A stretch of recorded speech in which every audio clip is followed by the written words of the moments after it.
Welcome to the Brave Widow podcast. I'm your host, Emily Jones. We help young widows heal their heart, find hope, and dream again for the future.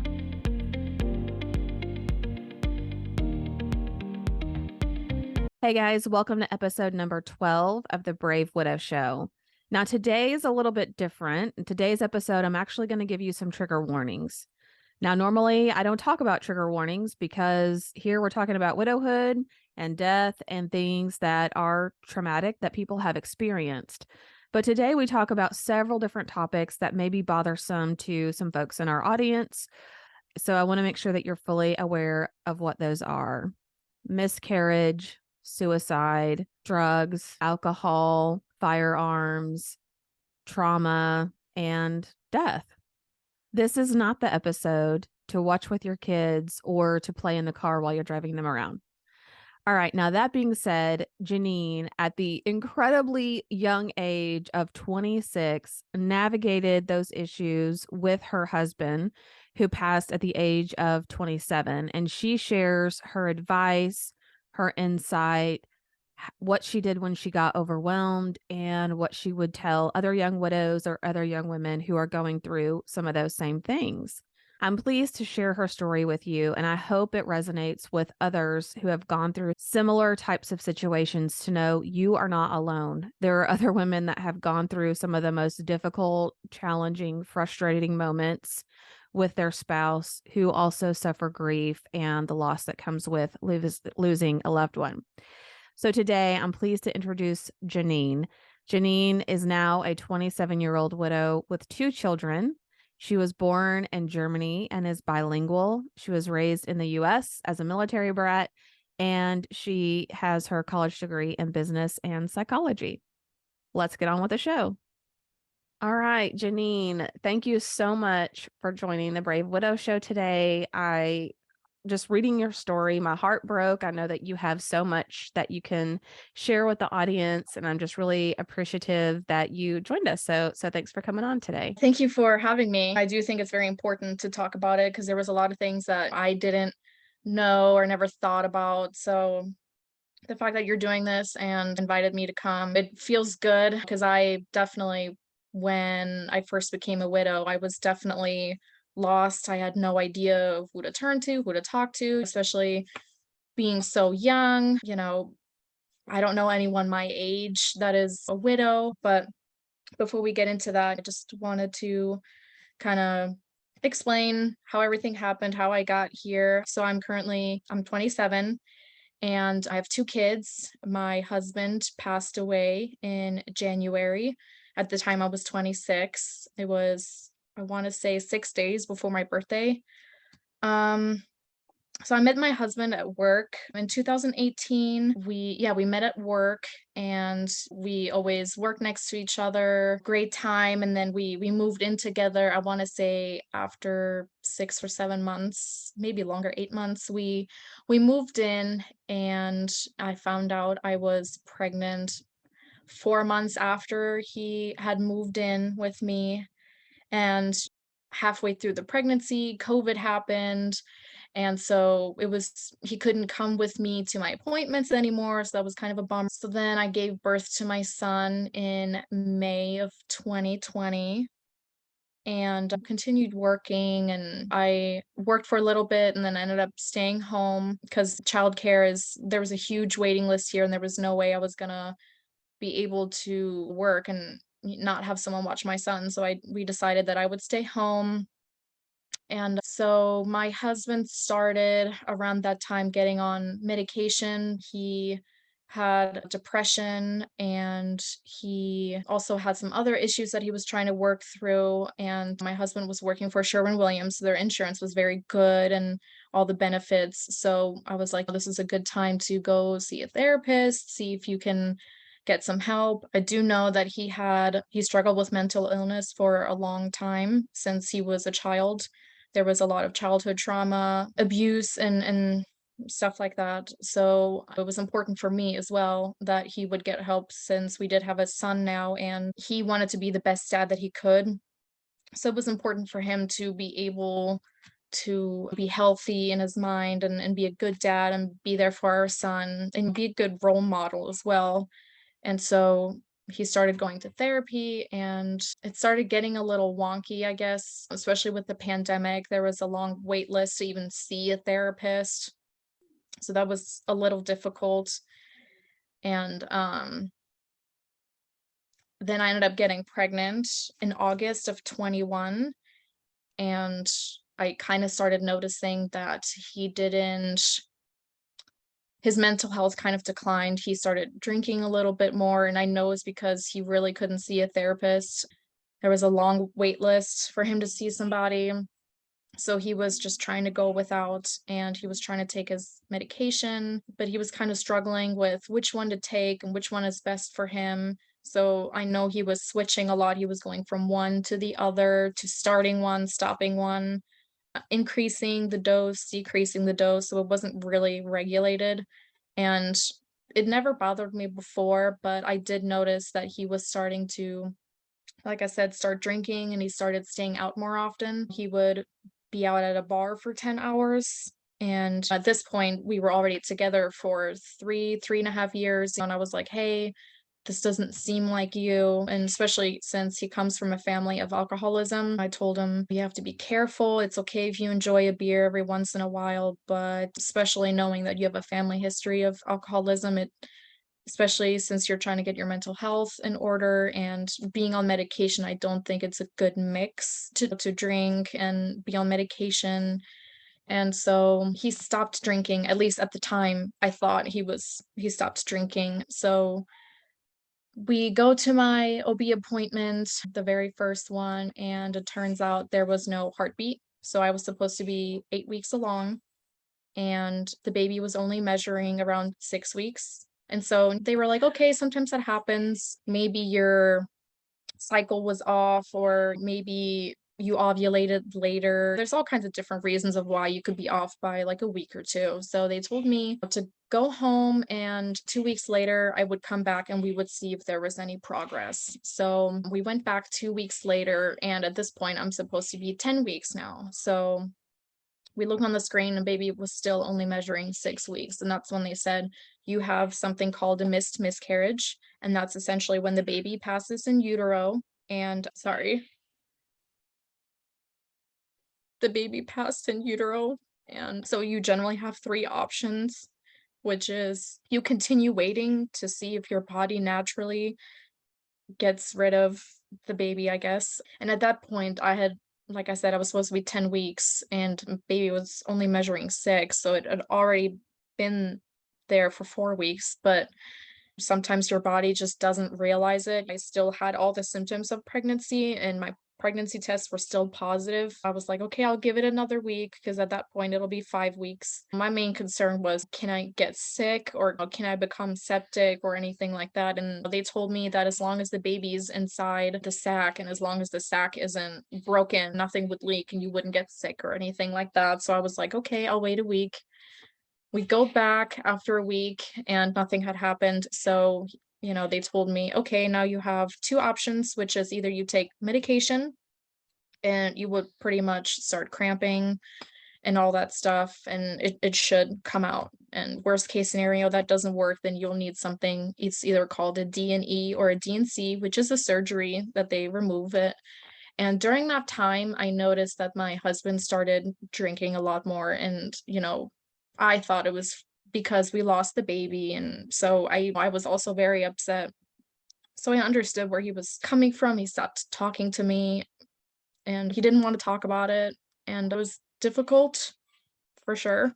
But like I said, I understood that he was drinking and whatnot. So I try to give him his space. And so I was like, okay, this is what he's doing to deal with it. And maybe we can talk about it when he's ready. And so I take the medication and it also failed, unfortunately. So at this point, it's been 6 weeks and it was starting to be concerning for me. And so I just went to the doctor and I was like, hey, I think let's just go with the surgery because I would feel uncomfortable waiting any longer and continue taking medication. And it felt really strange knowing that it was inside for so long. It's very heartbreaking. So I got the surgery in November of 21, and that's when I started noticing that my husband started drinking even more. And then he would be like, "Okay, I'm gonna go to the bar," and he went to the bar and he would drink, and then he would come home after he had just texted me an hour ago, he's still drinking, and I was like, "Oh my gosh, I thought maybe you would get an Uber or something," and I was like, "Were you drinking and driving?" And he was like, "Oh yeah, but I'm sober," and I was like, "Oh, I don't know. How much did you have to drink?" It felt risky to me that he was starting to now drink and drive, and he was telling me, "No, it's fine. I waited. I was drinking, but I didn't have that much. It was just beer." But it was starting concerning. It was definitely concerning for me.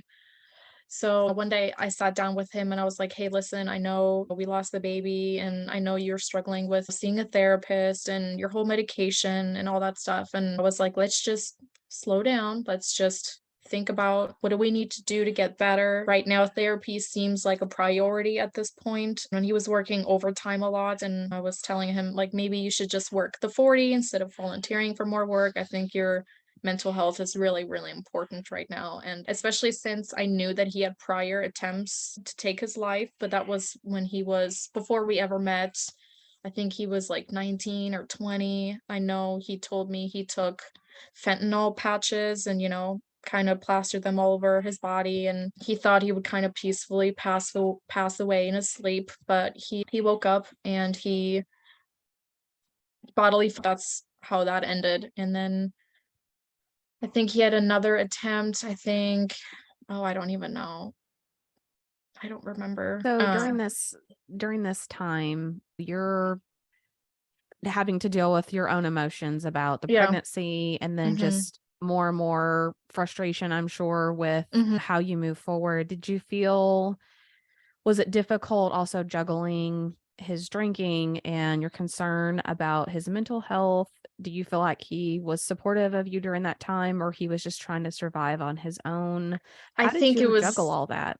I think it was mainly he was trying to survive on his own. I don't think that there was a lot of support, at least for me. I think he tried to say it happens sometime. And they say like 1 in 4, 1 in 3 or whatever will have a miscarriage or whatever. But I kind of needed more because I in that moment. So, but I also realized like I was very sad and upset, obviously, but I had no idea what was going through his mind. He didn't want to talk to me about his feelings and what was going on in his head. So it was very difficult. I would say it was very difficult to juggle all of that. And it was very hard. I had no idea where this was going to go. I didn't know if he was going to get worse or better. I was just trying to help him. That was my main concern because I did know that he had struggled with mental health in the past and knowing he had prior attempts, but I didn't think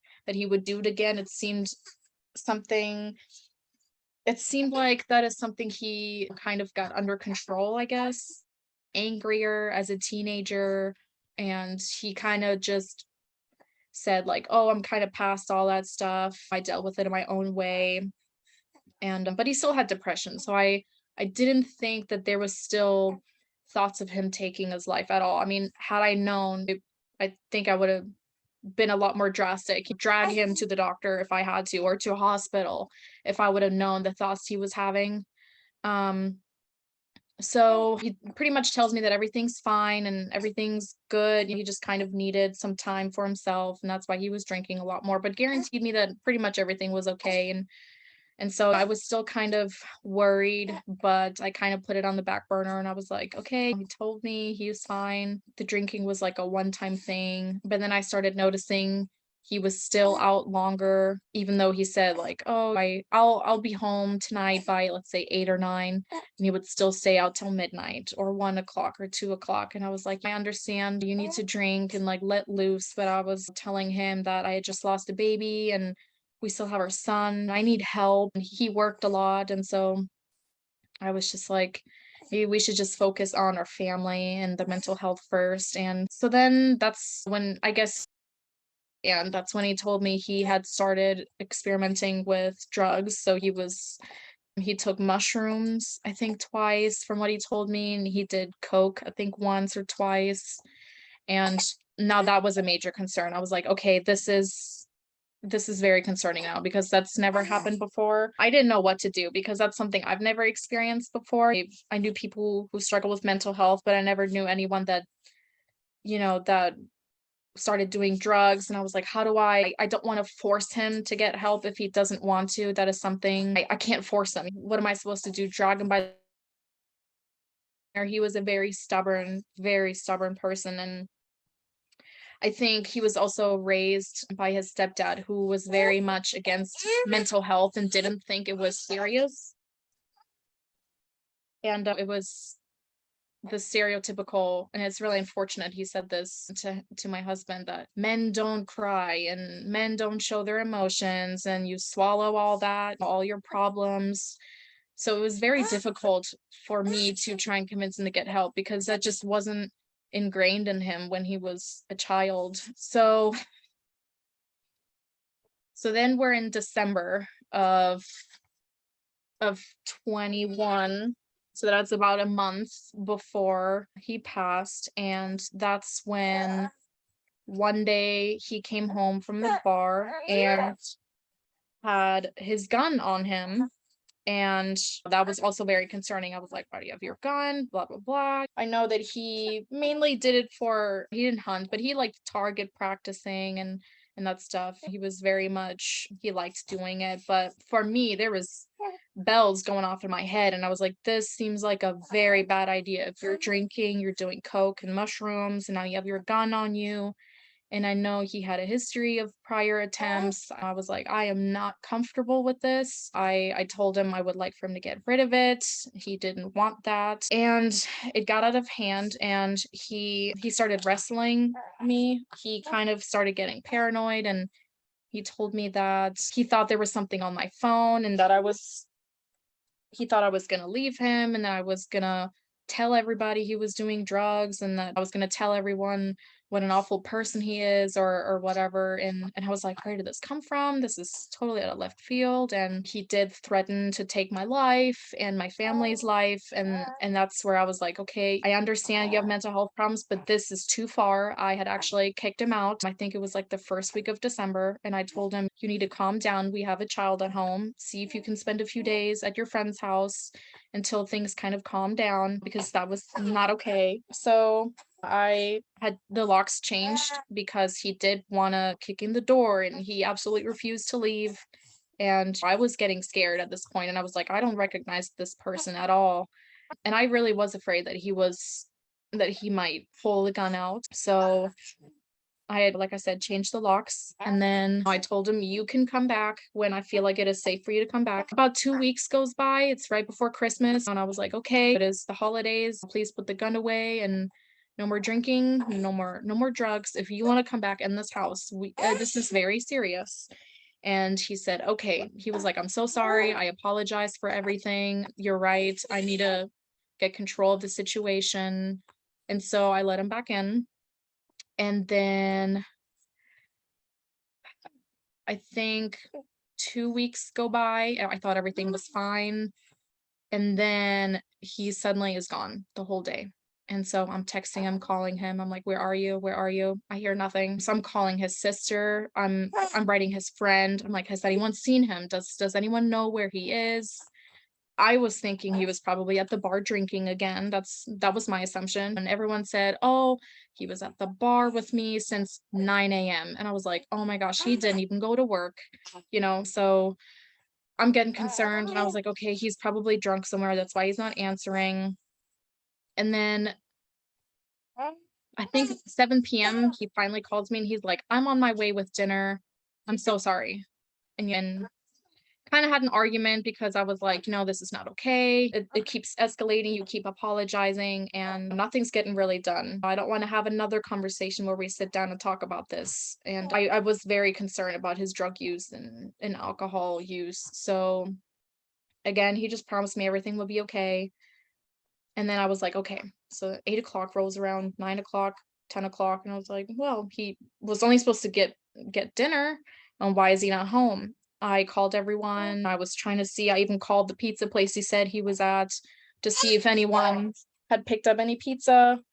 And they were like, no, we don't know that name. I haven't heard of it today. And then the next day I wake up in the morning and he's still not home. So now he's been gone for the whole day, the whole night, and still not here in the morning. And suddenly I hear a knock on my door. And I look out and I see the police in front of my door. And my first thought was, oh my gosh, he got into a car accident. He was drinking and driving again. And then I was like, this time he either hurt himself or someone else. And my heart just dropped. And I was like, oh my gosh. And I write his sister, because I was up on the phone with her last night. And I was like, have you seen him? I haven't heard anything. And I text her and I was like, hey, I think you need to come here. The police are at my door. And so she hadn't answered her phone. So, the guy is like, hey, are you the owner of a Mazda? And I was like, yes, I am. And he was like, was it reported missing? Was it stolen? I was like, no, my husband took it.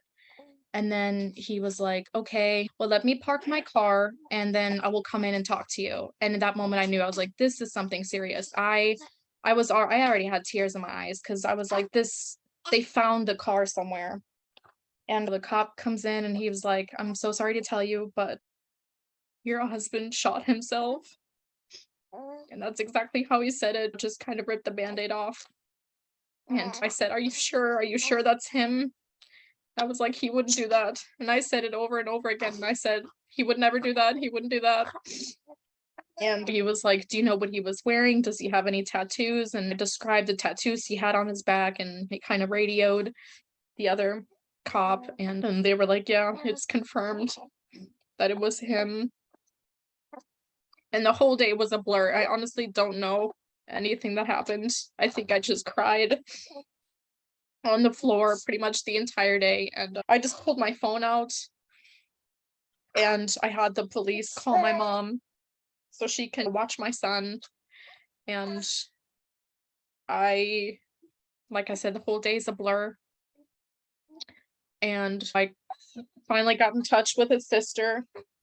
And I just said, you need to come here. So she finally showed up and I answered the door and she saw my face. She could tell I've been crying. And she knew.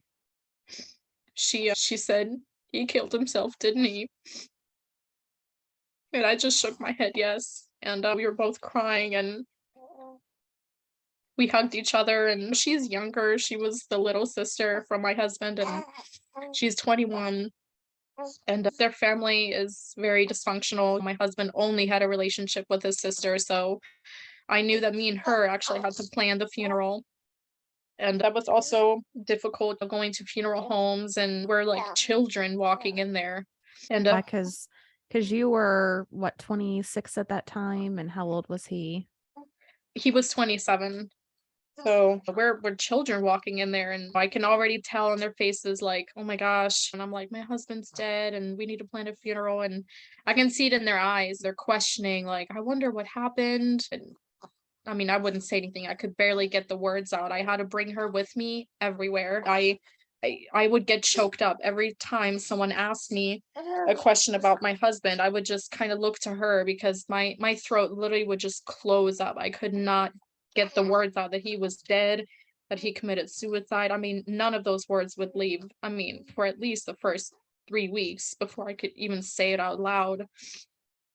And then the whole legal paperwork started. So my husband had a car and I had to get that in my name, but dead people can't sell cars. So I had to get it notarized and I had to go to this department and that department. And I was just getting transfer after transfer and people calling his phone asking for, his name was Nicholas, but everyone called him Nick. They were asking for him and I was just like, I'm so sorry. He passed away. He passed away. I said that daily. I mean, everyone was like, his bills aren't being paid. And I was starting to get worried about how I'm going to make ends meet now. He was the breadwinner. I was home alone and with a son. And so it turns out the day after he died, I actually found out I was pregnant the next day.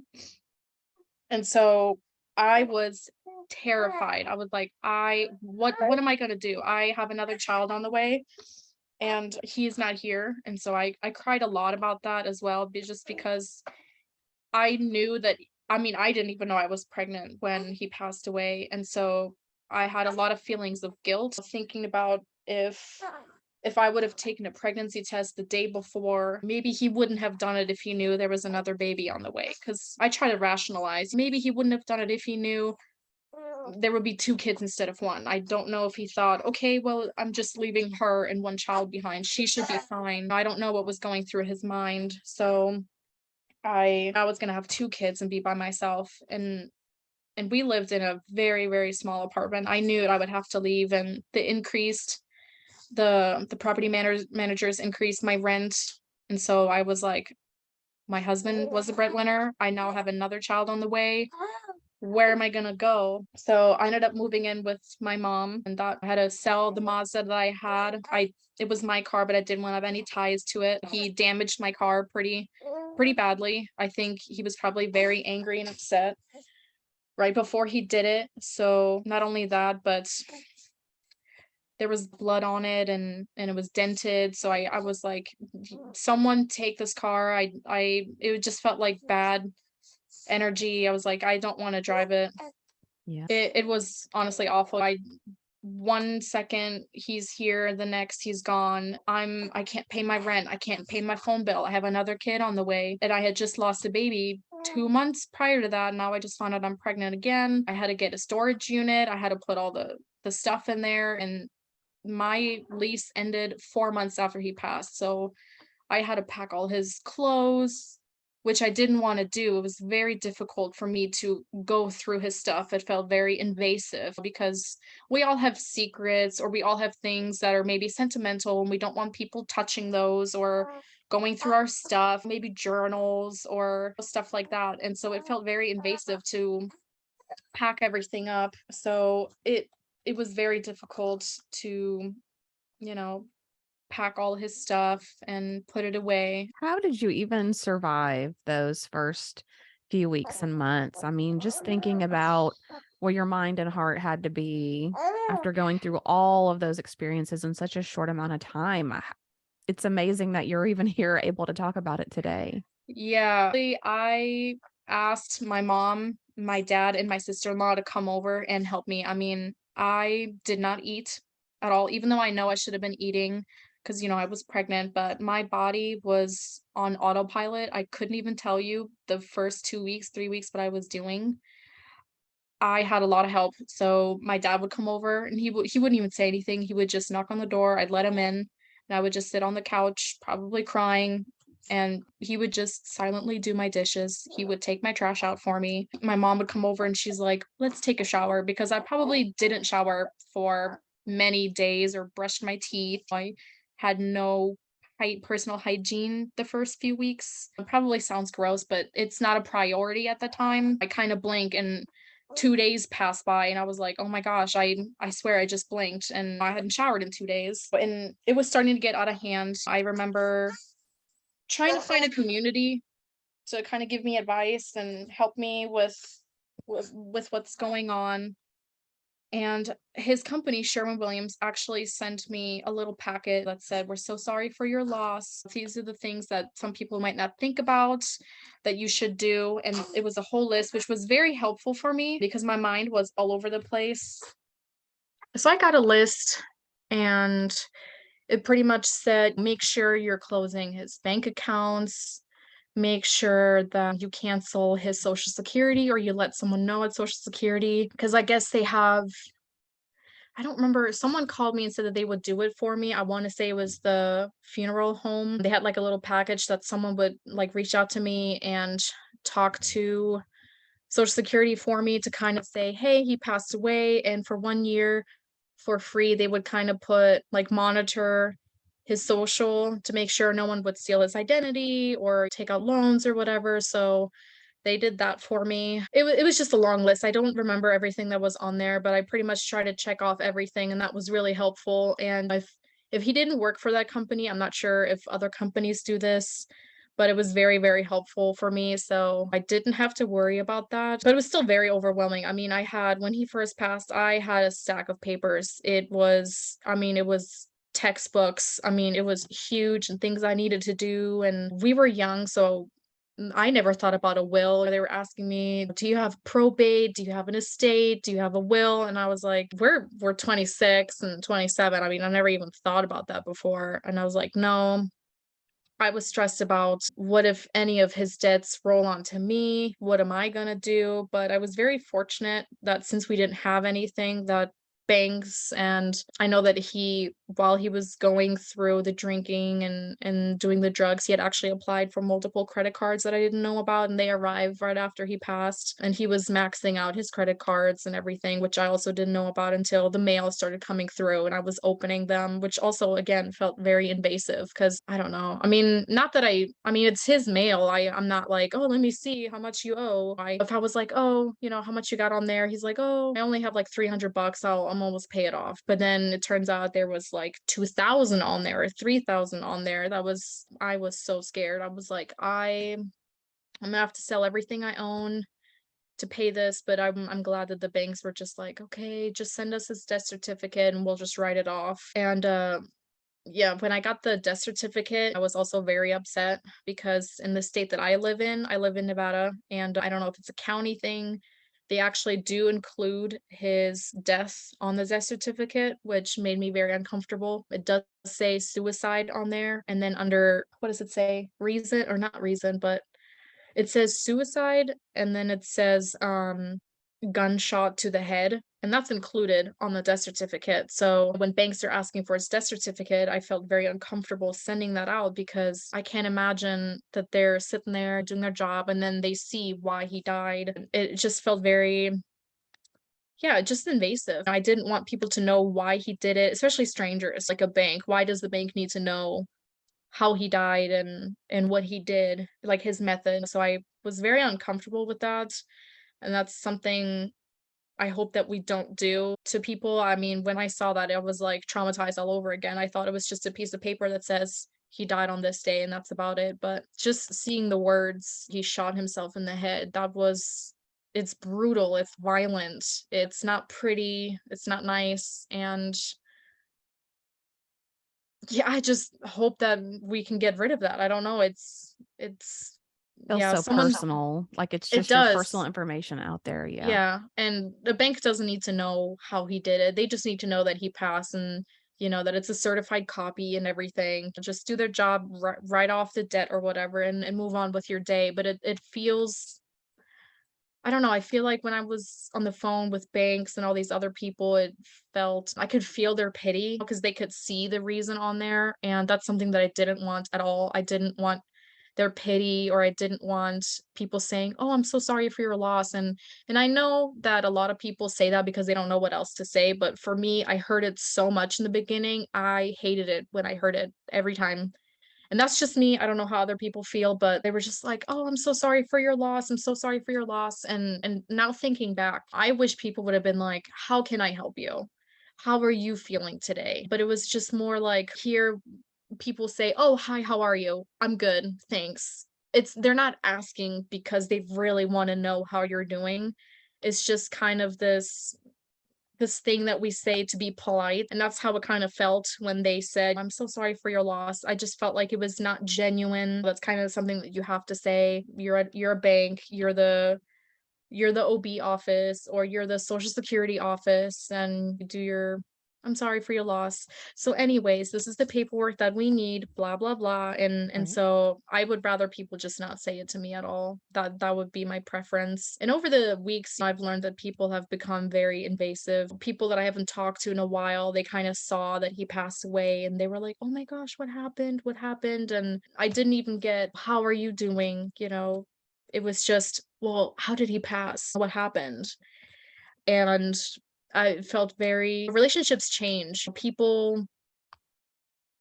I felt very insensitive personally. It felt gossipy to me almost. Like, "Oh, I just heard Janine's husband passed away and I'm gonna try and see why." And I don't know, it just felt people just wanted to know. And I did tell about 2 or 3 people and they were just like, "Oh my gosh, that is so terrible." And then I just never heard from them again. And I was like, Yeah, "Okay, well, they probably just did that just to get information out of me." They just wanted to see what happened, and that was that.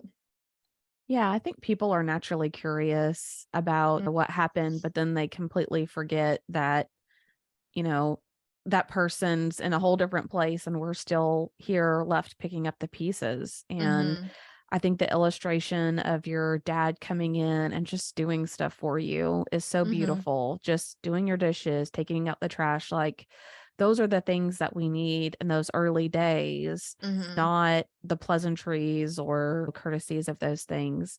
So if you think about someone who right now may be listening to this and they're in that situation, like they're just overwhelmed, they're feel like everywhere they turn, it's just another kick in the teeth. It's just one thing after another. And they are feeling so overwhelmed and hopeless and like their life is going to be like that forever.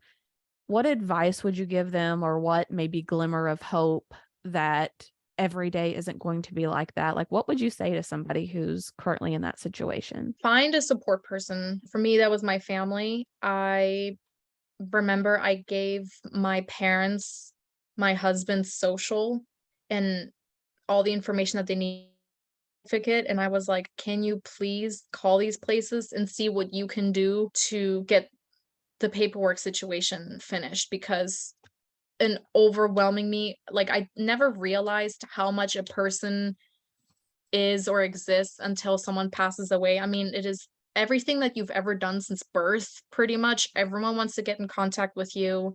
Everyone wants to know what happened. Why you're not paying your bills? Why are you not at work? Did you have an insurance policy? Did you have this or that? And I was so overwhelmed. I did not want to be on the phone. I turned my phone off and I kind of just said, "Please, someone else do this for me."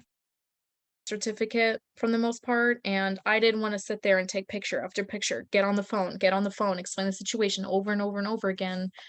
What also helped me personally is I started therapy. So, I've never been in therapy before, so I was also very scared to go. I think I started therapy 4 months after he passed, and that was very difficult for me because I just didn't think that I would start therapy. I was so afraid of going. I'm not sure why. I don't know if it's the stigma. Some people are like, "It just wasn't for me," or "I didn't find the right person, and it just didn't work." Especially being pregnant at the time, I options for medication was kind of limited to me, and I was just afraid of taking medication, especially knowing that Nick was on a lot of medication and he was on and off, increased dose, decrease, and that scared me. So once I started therapy, my therapist told me, "We have this little bucket and we need to do something to empty that bucket. So when we have stress, it gets filled up a little bit more. If we're exhausted, we're tired, and we're not taking care of ourselves, that bucket is going to get more full and full and full. And you need an outlet of some sort, whether that is running, reading. Let's say you like drawing, listening to music, or listening to a podcast, or putting on a funny movie. We have to remember to take care of ourselves. So find someone that can help you alleviate some of the stress and the pressure that you have. I remember at one point my dishes were stacking up and my no one had come over to like do them. I was like, "I'm not going to do them today."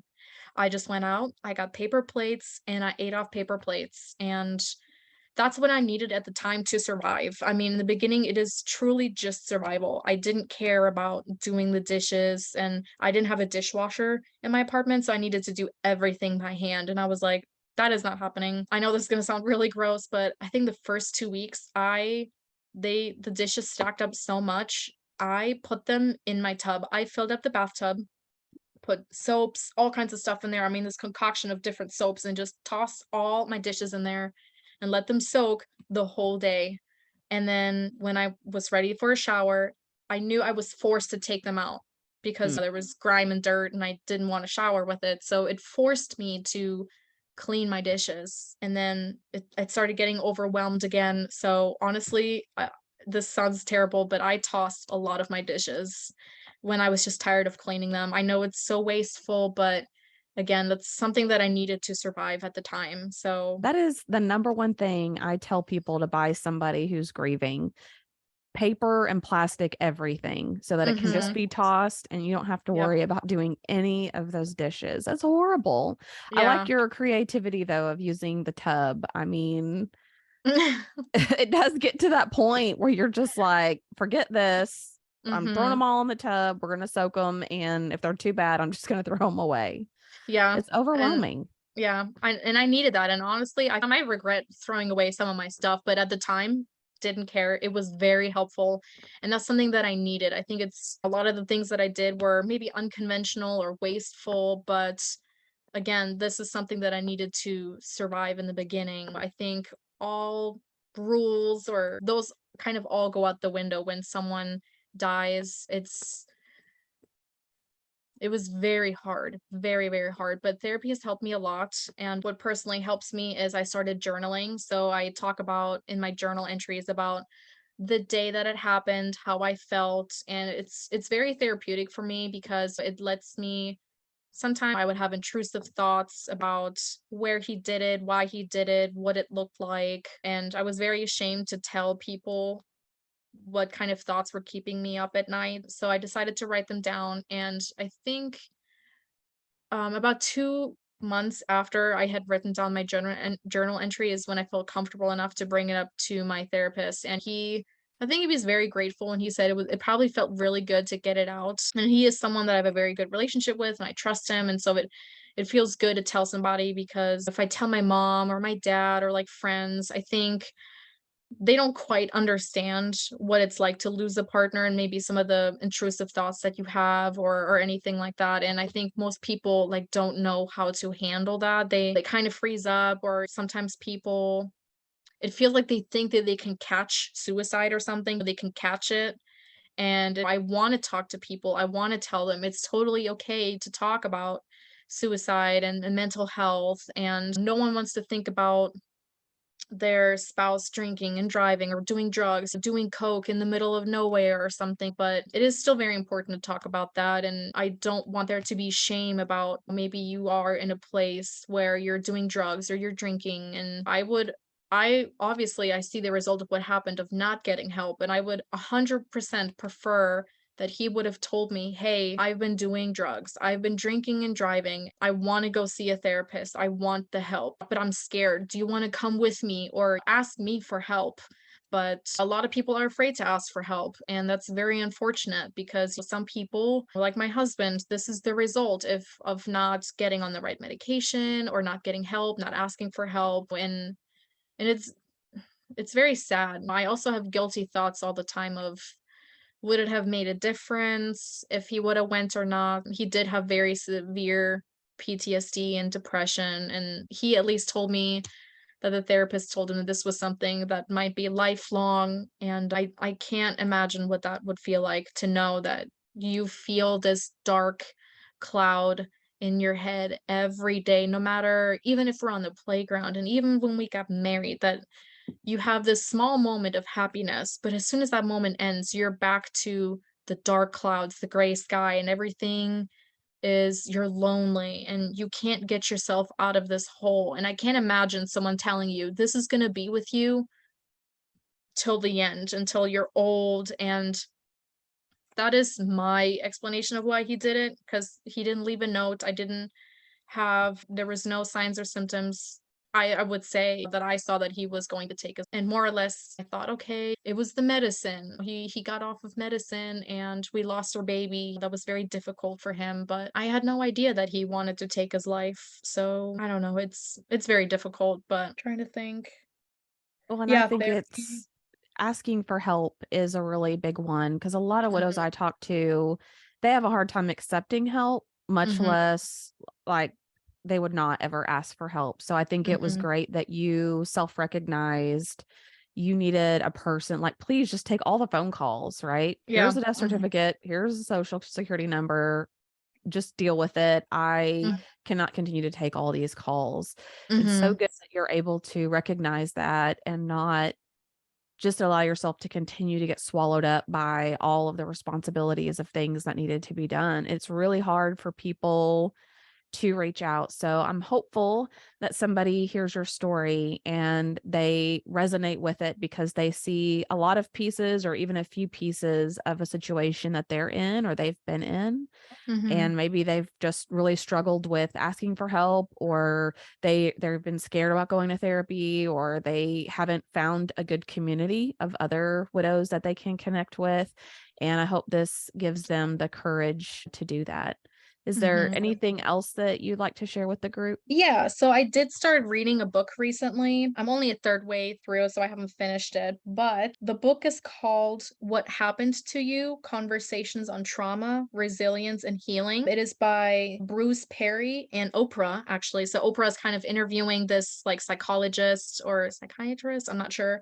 Um, and it kind of talks about like childhood trauma and how that translates into becoming an adult, how it affects your brain, mental health issues and stuff like that. And one thing that I see a lot in the widow community is people always say it's my fault. So maybe they had an argument beforehand or somehow something happened and they thought, okay, this is why he did it, it's my fault. But in the book, the author says something along the lines of, and this is just paraphrasing, he said, nothing is wrong with you. Something happened to you. And that really resonated with me because I would have guilty thoughts of, oh, we had an argument the day before and maybe I shouldn't have been nagging him about his drinking. Maybe I shouldn't have been nagging him about working less or whatever the situation was. And so people always think, oh, what's wrong with me? Why did I do that? Why did I do this? But again, there's nothing wrong with you. It's not your fault. Something happened to you. And that was really powerful. So if you want to read that, that has